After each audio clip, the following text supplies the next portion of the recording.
Vainqueur à Rennes lors de la dernière journée, Marseille va vouloir consolider sa deuxième place face à Strasbourg, relégable au coup d'envoi de cette rencontre. Les Olympiens ont perdu le dernier match à l'Orange Vélodrome, 3-0 lors du classique, et va vouloir retrouver la maîtrise sur sa pelouse. Le Racing s'est incliné le week-end précédent contre Brest. C'est le 4e match pour Frédéric Antonetti qui a connu une victoire, un nul et une défaite depuis qu'il dirige cette équipe strasbourgeoise.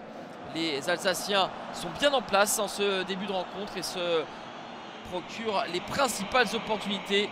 En voici une avec cette frappe d'Habib Diallo, le meilleur buteur du club. C'est capté par Pau Lopez. Le pressing exercé par les hommes de Frédéric Antonetti empêche les Olympiens de développer leur jeu. Et une nouvelle fois, le ballon dans le dos de la défense. Une nouvelle fois, Habib Diallo a une situation. Il ne parvient pas à tromper la vigilance du gardien espagnol Pau Lopez.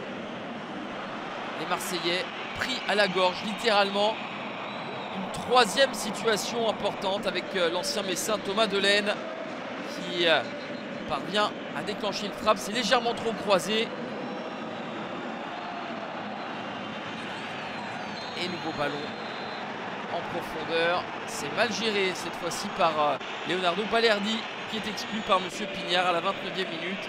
Les affaires étaient déjà compliquées pour les Marseillais à 11 contre 11. Désormais, ils vont devoir opérer en infériorité numérique.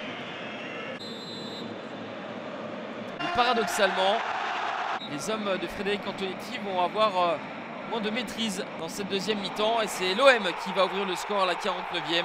Le coup franc de Malinovski est repoussé par Matsels, qui ne parvient pas à éloigner suffisamment le danger. Chancel Bemba est présent pour suivre. C'est le 4e but de la saison pour le Léopard congolais. 1-0 pour l'OM d'entrée de deuxième période.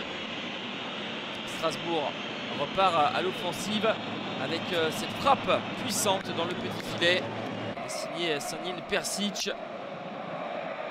L'OM va obtenir un penalty à un petit peu moins d'un quart d'heure de la fin.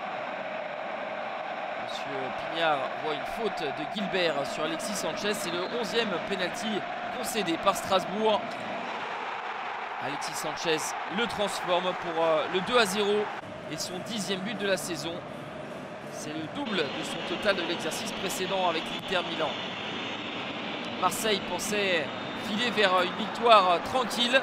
Mais voilà, la 88e minute, cette volée topée de Jean-Eudes Aoulou lobe Pau Lopez, 2-1. Et voilà comment l'OM va s'apprêter à souffrir dans les ultimes minutes. Nous sommes dans la continuité de cette réduction de l'écart. 1 minute 24 plus tard exactement. Et de nouveau, Jean-Eudes Aoulou qui surgit. Une frappe stratosphérique prise légèrement coup de pied extérieur. Trajectoire fuyante, hors de portée de Pau Lopez qui n'y peut absolument rien. 2 buts partout, ce sera le score final malgré même une dernière opportunité pour Jean-Eudes Aoulou. Des regrets pour l'OM qui même en infériorité numérique tenait la victoire. C'est la deuxième fois cette saison que les Marseillais ne l'emportent pas après avoir mené 2-0. La première fois, c'était au match aller à la Méno. Un point précieux pour Strasbourg en vue du maintien qui sort de la zone rouge à la 15e place.